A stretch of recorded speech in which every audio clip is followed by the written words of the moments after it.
Hello welcome students, আশা করি তোমরা সকলেই খুব ভালো আছো।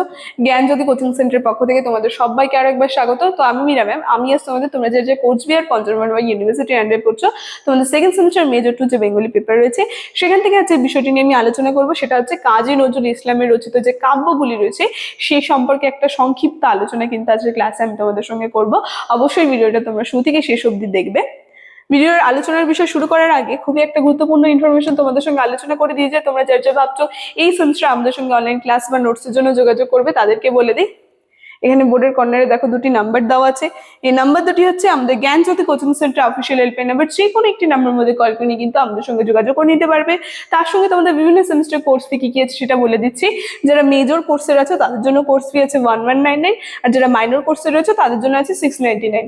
আর আমাদের কোর্সে যদি তোমরা অ্যাডমিশন নাও, যে সুবিধা তোমরা পাবে সেটা হচ্ছে এখানে তোমরা live classes, recorded classes, high quality notes, তার সঙ্গে পেয়ে থাকবে তোমরা 100% কম্পেনসেশন। এই সবগুলো সুবিধা কিন্তু তোমরা একসাথে পেয়ে যাচ্ছ। ঠিক আছে, এই ইনফরমেশন তোমাদের দেওয়া ছিল। এখন আমি ক্লাসের আলোচনায় চলে যাচ্ছি। দেখো, প্রথমে বলেছি কাজী নজরুল ইসলাম যে রয়েছে তার যে কাব্যগুলি আছে সেই কাব্য সম্পর্কে আজকে ক্লাসে আমি আলোচনা করব। এর আগের দিন কিন্তু এই টপিকটার উপর আরেকটা ক্লাস আমি করিয়েছি, সেই ক্লাসটা না দেখে থাকলে আগে অবশ্যই সেই ক্লাসটা একবার দেখে নেবে। আজকে কিন্তু তার শুধুমাত্র কাব্যগুলি যে রয়েছে সেই সম্পর্কে আলোচনা করব। ঠিক আছে, দেখো তো কি বলছে। এই যে নজরুল ইসলাম যে রয়েছে, কবি কাজী নজরুল ইসলাম, তিনি কাব্যগুলি যে রয়েছে তার মধ্যে উল্লেখযোগ্য হচ্ছে অগ্নিবীণা নামের যে জায়গাগুলো রয়েছে। তোমরা কিন্তু এগুলো একটু ভালো করে দেখবে, কারণ তোমাদের শর্ট কোশ্চেনের মধ্যেও এসে থাকে। ঠিক আছে, প্রথম আমরা দেখছি কি রয়েছে, অগ্নিবীণা। তারপর রয়েছে দোলন চাপা, বিষের বাঁশি, ভাঙার গান, তার সঙ্গে রয়েছে ছায়ানট, সাম্যবাদী, সর্বহারা ও ফণী মনসা। তো এতগুলো কাব্য কিন্তু তিনি রচনা করেছেন। তার উল্লেখযোগ্য কাব্যগুলোর মধ্যে কিন্তু এগুলো রয়েছে। এবং কি বলছে, নজরুলের প্রথম থেকেই প্রতিবাদ চেতনা নিয়ে তিনি সঞ্চার হয়েছিলেন। তো বাংলা কাব্য সাহিত্যের জগতে তিনি এসেছিলেন, তার আসল উদ্দেশ্য ছিল প্রতিবাদের ধ্বনি। সেটা নিয়ে কিন্তু তিনি বাংলা কাব্য সাহিত্যের জগতে এসেছেন। যেখানে ধূমকেতু ও লাঙল যে রয়েছে, এই পত্রিকায় ব্রিটিশ সরকারের শোষণ ও অত্যাচারের বিরুদ্ধে প্রথম থেকে কিন্তু তিনি সচেতন ছিলেন। তার সঙ্গে কবিতা লেখ যে রয়েছে, এই কবিতা লেখার জন্য কিন্তু তাকে যে কারাবাস কিন্তু হতে হয়েছিল, মানে তিনি সরাসরি কিন্তু প্রতিবাদ করতেন তার কাব্যগুলির মধ্যে। কিন্তু কারাগারে বসেও কিন্তু তিনি লিখেছেন, যেখানে কি বলছে, অবরুদ্ধ কারাগার ভেঙে ফেলার গান আমরা দেখেছি। ঠিক আছে, যেখানে নজরুলের যে বিদ্রোহী কবিতা, কারো কারো কাছে মনে হয়েছে যে দুষ্টু খোকার বিদ্রোহ, এর মধ্যে তার বিদ্রোহী যে কবিতা রয়েছে এর মধ্যে তিনি তা প্রকাশ করেছেন। এবং তার সঙ্গে তবে এই যে কবিতা রয়েছে, এই কবিতা ব্রিটিশ সরকার যে আছে সে ব্রিটিশ সরকারের অবস্থানকে কিন্তু আরো স্পষ্ট করে দিয়েছিল। এমনকি ব্রিটিশ সরকারের যে শোষণ, অত্যাচার এবং তার সঙ্গে সাধারণ মানুষ কিন্তু তা স্পষ্ট বুঝতে পেরেছিল।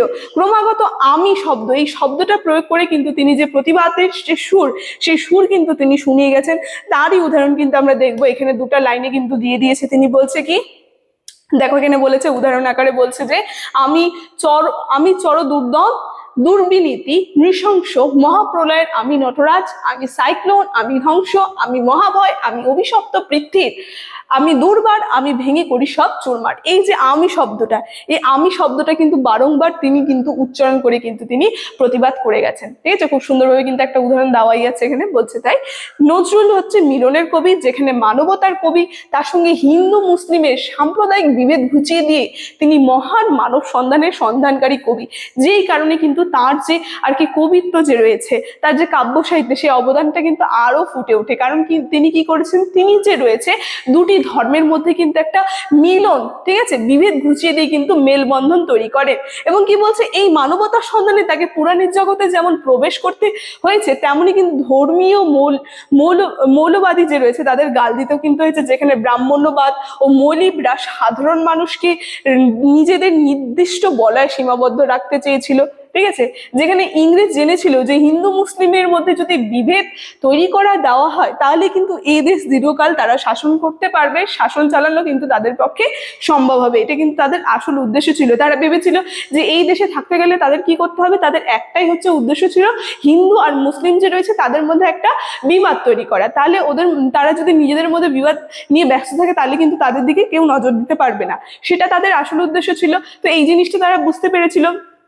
যেখানে আমরা দেখতে পাচ্ছি কিন্তু কবিতায় যে কবি রয়েছে তিনি কিন্তু তা বিভেদ ঘুচিয়ে দিতে চেয়েছেন। যেখানে নজরুল কান্ডারি হুঁশিয়ার এই কবিতায় হিন্দু মুসলিমের যে বিভেদ, সেই বিভেদ কিন্তু তিনি ঘুচিয়ে দিয়ে মিলনের ডাক দেন। খুব সুন্দরভাবে দুটো লাইন কিন্তু এখানে উদাহরণ আকারে বলে দিয়েছে। দেখো কি বলছে, কি বলছে যে আমি অসহায় জাতি মরিয়াছি ডুবিয়া, জানি না স্বতন্ত্র, কাণ্ডারি আজ দেখিব তোমার, মাতৃ মুক্তিপণ, হিন্দু না ওরা মুসলিম, ওই জিজ্ঞাসে কোন জনে, কাণ্ডারি বলো ডুবেছি মানুষ সন্ধ্যার সন্তান মোর মার। ঠিক আছে, তো খুব সুন্দরভাবে যে আর কি তিনি একটা খুব সুন্দর একটা পরিচয় দিয়েছেন। তিনি দুটা ধর্ম যে রয়েছে তার মধ্যে কিন্তু মেলবন্ধন তিনি ঘটিয়েছেন। তিনি বলেছেন খুব সুন্দরভাবে, দেখতে পাচ্ছি তার কাব্যের মধ্যে যদি কেউ জিজ্ঞেস করে তাহলে তিনি একটা খুব সুন্দর যে সবার প্রথমে উত্তরটা হবে কি আমি একজন মানুষ, হিন্দু না মুসলিম সেটা কিন্তু উত্তরটা হবে না। ঠিক আছে, তো তাই বলছে যেখানে কি বলছে নজরুল যে রয়েছে তিনি হচ্ছে কাব্য জীবন ক্ষণিক, যেখানে ক্ষণিক জীবনেই তিনি কিন্তু বৃহৎ চেতনার জয়গান যে রয়েছে সেই জয়গান কিন্তু গেয়ে গেছেন। মানে তিনি ক্ষণিক সময়ের জন্য কিন্তু কাব্য সাহিত্যে এসেছেন, কিন্তু সেই ক্ষণিক সময়ের মধ্যে কিন্তু একটা বৃহৎ জয়গান সেটা কিন্তু তিনি গেয়ে গেছেন, যেখানে দেশ স্বাধীন হওয়ার আগে তিনি বাকশক্তি হারিয়ে ফেলেন। ঠিক আছে, তার সঙ্গে যে তার বাকশক্তি রয়েছে সেটা কিন্তু স্বাধীন হওয়ার আগে তিনি হারিয়ে ফেলেছিলেন। যেখানে দেশ স্বাধীন হলো দ্বিজাতি তত্ত্বের ভিত্তিতে, তাই পরবর্তীতে অন্নদা শঙ্কর রায় লিখেছেন যে ভুল হয়ে গেছে বিলকুল, আর সবকিছু ভাগ হয়ে গেছে, ভাগ হয়নি শুধু তো নজরুল। খুব সুন্দরভাবে নজরুলের সম্পর্কে কিন্তু একটা আর কি বক্তব্য কিন্তু তিনি উক্তি কিন্তু তিনি বলেছেন, যেখানে মানবপ্রীতি ও স্বদেশ চেতনা নিয়ে তিনি কলম ধরেছিলেন। ফলে তার কবিতায় কাব্যকতা যে রয়েছে, কাব্যিকতা তার অপেক্ষা কিন্তু বক্তব্য ধর্ম যে রয়েছে সেই ধর্মে কিন্তু উজ্জ্বল। ঠিক আছে, তো কাজী নজরুল ইসলাম যে রয়েছে তার কাব্য যে রয়েছে সেই কাব্য সম্পর্কে আজকে আলোচনা কিন্তু আমার এতটাই ছিল। তোমরা পারলে পরে প্রথম থেকে একবার দেখে নাও। আজকে আলোচনার বিষয় তাহলে আমি এখানে শেষ করছি। ভিডিওটা শুরু থেকে শেষ অবধি দেখার জন্য থ্যাংক ইউ।